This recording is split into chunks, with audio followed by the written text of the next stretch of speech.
I want to tell you is, as always, I never miss your prayer requests, and they are important to me. I think a lot of times when people call in, I'm not sure if they understand what importance I place on taking those requests.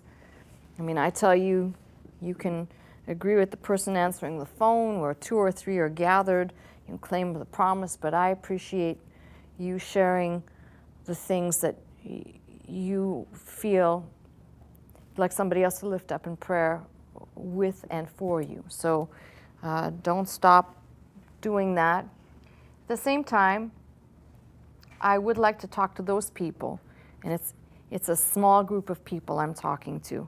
So if you're not part of this group, just, I don't know, play elevator music in your head for a minute, okay?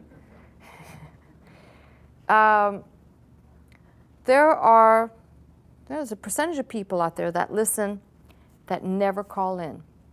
You never pick up the phone. You're not sure whether a program is live or not, and that doesn't even matter.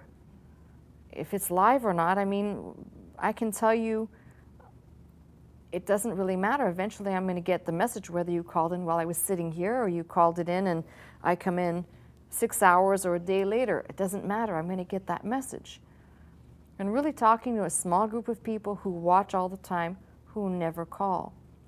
And I want to tell you what your calls mean to me.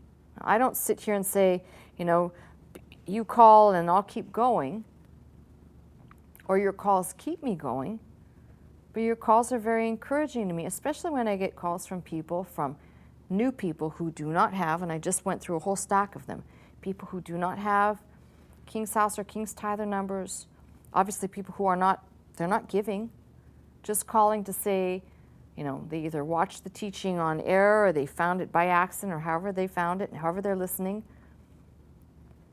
And that's important to me. It's like seeing, you know, there's the ground, the earth that you've turned, and they're seeing a little green bud pop up from the earth that says there's a little bit of new life there. Now, I can't do anything but pray that the Lord will keep cultivating that new life in you and that you will keep faithing and that new life will keep growing. But it starts by acting in faith. And picking up the phone, I really do realize this, picking up the phone and calling a number is kind of scary. Will you be solicited? Are we going to sell you something? Or are you going to, what's going to happen? 1,000 questions go off.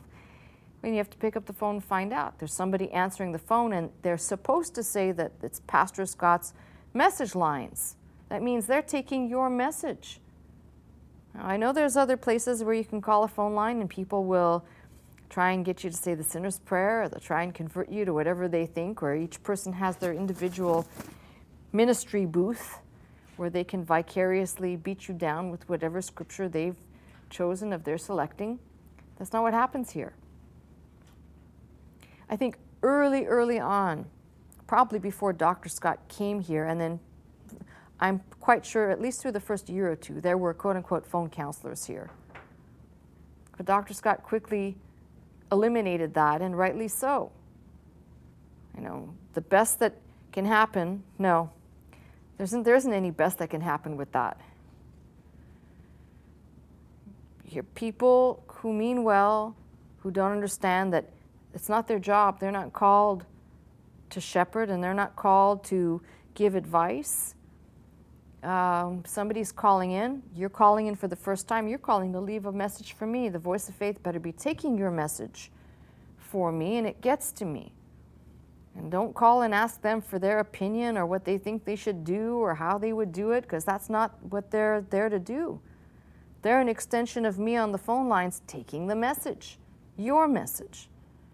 So I'm talking to a small group of people, and I'm saying it means a lot to me when you pick up the phone and you call in. I realized I read a couple of messages where a couple of the callers wouldn't say where they were calling from. I want you to know something. We're not keeping track. All of the messages come in. They're handwritten. So when somebody says, where are you calling from? It's not as though they're typing down your name, your address. Unless you want to give that, they're putting a city and a state for me so I can get an idea of where you're calling from. And you can be as generic. Some people call and they say, I'm calling from Central California, because they don't know what's going to happen when they call in for the first. Then you find out that you just left a message for me, that's all. And maybe next time you'll call in and say you're calling from a city I've never heard of in some state, but we're not even on a TV station, or we're not even on radio. Or maybe you're watching somehow. We've got plenty of people that call and say they watch on a local TV station, which is not the Dish or DirecTV version of Fox. And I want to know that too, because I'd like to know who the people are who are carrying my program. It's wonderful. It just would be nice if they told me. But my point is, it's an encouragement. So if you're listening right now, I'd like you to get on the telephone. Just call and let me know you're listening. And how you're watching is the other way. Like I just said, some people call in, they say I'm watching on a on-air station, because I'd like to have my folks call and find out what feed somebody's taking, and where their footprint covers. And sometimes you find out that there's people who, we have this a lot, who will use, especially in the shortwave universe, they will use time that they would normally sell to people, that if they cannot sell it, they'll put me up there. And that's wonderful. That's great. I just like to know about it. So if that's how you're listening, and it's not through the channels we've said we are on or provide, let me know. And that's just a simple thing. I'm not going to call and chew a person out. I want to just find out what's going on. But at the same time, the most important thing is knowing that you're out there listening. So I'd like you to get on the telephone, make your reservations, your commitments. Maybe a couple New King's House and King's Tithers are out there right now. So I want you to get every phone off the hook. Come on, get busy. Come